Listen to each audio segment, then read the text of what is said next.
सभी प्यारे बच्चों को गुड मॉर्निंग। आपका अपना यूट्यूब चैनल एल के मीना पे सभी का स्वागत है। तो प्यारे बच्चों, आज की वर्कशीट हमारी शिक्षा निर्देशालय की तरफ से दी जाने वाली कार्यपत्रक संख्या 75 है और ये कक्षा 9th की वर्कशीट है। विषय हमारा हिंदी। यहाँ पे सभी बच्चे अपना नाम लिखें। यहाँ पे अपने कक्षाध्यापक का नाम लिखेंगे। आज की तारीख हमारी 20/1/2021 और दिन हमारा बुधवार का है। तो इस वर्कशीट में हम चर्चा करेंगे एक संवाद की।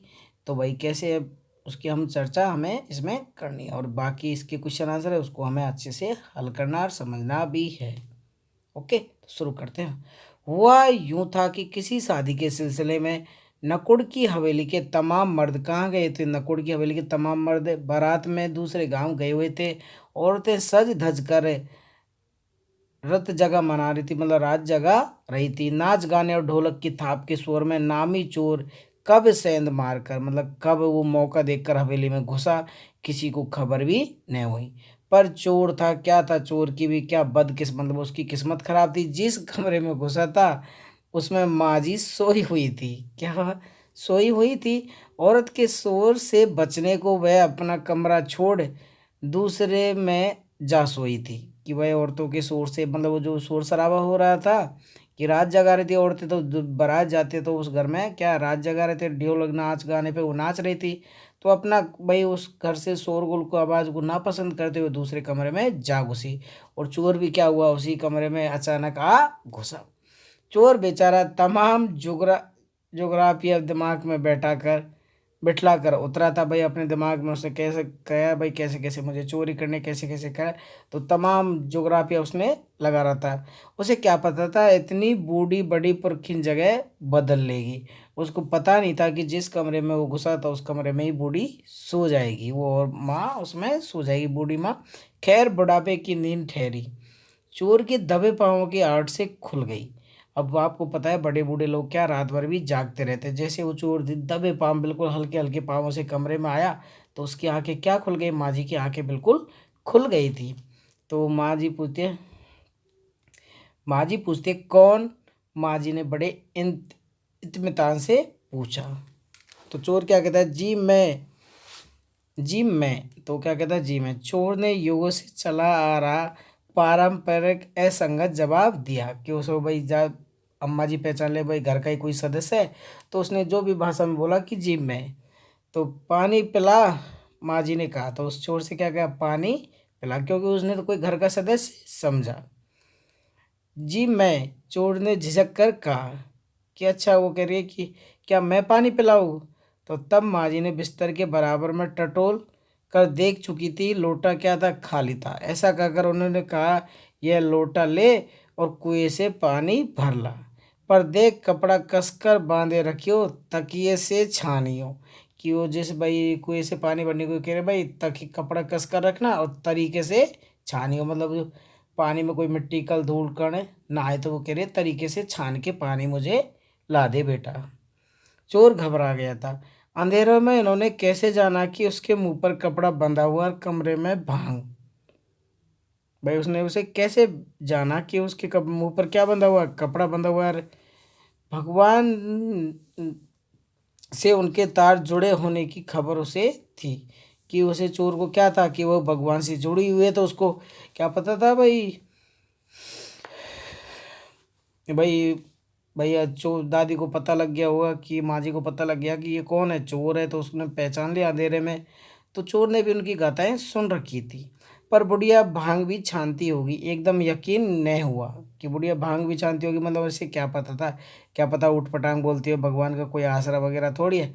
इससे कुछ हैरान परेशान वो हो उठा कि उसको कैसे पता लग गया कि उसने मुंह पे कपड़ा बांध रखा है और फलाना ढिकाना। तो अब बुढ़िया क्या कहती है, अरे जल्दी कर भाई। तभी माँ जी ने कहा, बड़ी प्यास लगी है। पर मैं तो चोर हूँ, मारे घबराहट और धर्म धर्म संकट के चोर ने सच कह दिया।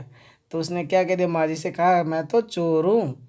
तो मैं तो, वो घबरा गया, तो उसने धर्म संकट के चक्कर में अपनी सारी बातें उस माँ जी को बता दी थी। ठीक है, माँ जी बहुत चालाक थी। अब आगे इसके क्वेश्चन आंसर देखते हैं हम। इसमें क्वेश्चन आंसर दिए हुए हैं, ये 5 क्वेश्चन आंसर दिए हैं, तो इसे हमें अच्छे से हल करना है। क्योंकि हमारे परीक्षाओं में इसी तरह क्वेश्चन करना है और उनके आंसर हमें कैसे लिखने हैं, कैसे हमें पूरे अच्छे नंबर मिलने चाहिए, तो उनका तरीका भी आपको बताया जाएगा। ओके। किसी को चोर के सेंध लगाकर हवेली में घुसने की खबर क्यों नहीं लगी हुई थी? क्योंकि आसपास पड़ोस के भाई मर्द लोग तो आ गए थे, गाँव में बारात में गए थे, दूसरे गांव की बारात में। और औरतें थी वो घर की, वो भी क्या कर रही थी, रात जगा रही थी, तो डीजे ढोलक पर वो नाच रही थी, इसलिए उनको भी खबर नहीं लगी। दूसरा क्वेश्चन, लेखिका ने चोर को बदकिस्मत क्यों बताया? इसका आंसर भी आपको बताया जाएगा। तीसरा है, इस गद्यांश और पाठ के आधार पर लेखिका की माँ के व्यक्तित्व की क्या क्या विशेषता उभर कर आती है, लिखिए। चोर क्यों घबरा गया था? और पांचवा में एक संवाद लिखना है। तो बेटा ये संवाद भी हमारे 5 नंबर का आता है। बेटा ये ध्यान रखना है, ये जो संवाद वाला लास्ट वाला क्वेश्चन है, ये हमारे पेपर में 5 नंबर का अलग से आएगा 9th क्लास में। जैसे 10th क्लास में विज्ञापन आता है, तो ऐसे ये संवाद आता है। ठीक है, तो देखते हैं इनके आंसर। के सेंध लगाकर हवेली में घुसने की खबर क्यों नहीं हुई? क्योंकि हवेली में शादी होने के कारण सभी पुरुष कहाँ गए थे? बारात में गए हुए थे। और जबकि महिलाएं सज धज कर रात रात जगह मना रही थी। नाच गाने और ढोलक की थाप के शोर के कारण किसी को चोर के सेंध लगाकर हवेली में घुसने की खबर नहीं हुई थी। ओके बेटा, अब देखते हैं हम दूसरा क्वेश्चन का आंसर। दूसरा क्वेश्चन है कि लेखक ने चोर को बदकिस्मत क्यों कहा? लेखिका ने चोर को बदकिस्मत इसलिए कहा क्योंकि चोर गलती से माँ जी के कमरे में घुस गया और माँ जी की आंख खोलने पर उसे क्या पकड़ा भी गया था। ठीक है, अब देखते हैं तीसरा कि इस गद्यांश को पाठ के आधार पर लेखिका के माँ के व्यक्तित्व की क्या क्या व्याख्या में विशेषता उभर के आती है, तो वो भी देख लेते हैं इसका आंसर। कि लेखिका की माँ की 2 विशेषता थी। एक तो वो हमेशा सच बोलती थी, इसलिए घर के सभी लोग उसका सम्मान करते थे। दूसरी की वो कभी भी इधर की उधर बातें नहीं करती थी, इसलिए घर के बाहर के लोग उन पर पूरा भरोसा करते थे। ओके बेटा, ये 2 विशेषताएं उनकी अच्छी थी। ये मतलब किसी की दूती चुगली नहीं करना, झूठ नहीं बोलना, ये भी हमें नहीं करना चाहिए। तो उनकी माँ से हमें ये सीख हमें मिलती है बच्चों। ओके। चोर क्यों घबरा गया था? इसका आंसर देखते हैं। चोर को लगा कि उसे पहचान लिया गया है और पकड़े के जाने के कारण वो क्या हुआ, घबरा गया। ओके। अब हम देखते हैं 5वां क्वेश्चन। तो 5वां क्वेश्चन था बेटा हमारा कि लेखक ने माँ जी और चोर के बीच में संवाद को बहुत रोचक रूप में यहाँ पर रखा। आप भी इस बात को आगे बढ़ाते हुए एक रोचक संवाद लिखे, आगे क्या क्या हुआ होगा। जब जो चोर यहाँ पे पड़ा वो कह रहा है भाई मैं तो क्या हूँ, चोर हूँ, धर्म संकट के मारे उसने कह दिया कि मैं तो चोर हूँ, मैं कैसे आपको पानी पिलाऊंगा। तो अब आगे माँ जी ने क्या कहा होगा, तो देखिए आगे क्या है। और आखिरी बार भी और पिटेगा भी, ला डंडा दे मुझे। चोर कह रहा है जी माँ जी, कान पकड़ता हूँ, आज छोड़ दो, बस आज के बाद ये काम धंधा क्या मेरा चोरी करना बिल्कुल बंद है। ठीक है बेटा, तो इस तरह उनके बीच में हमें रोचक संवाद हमने लिखा।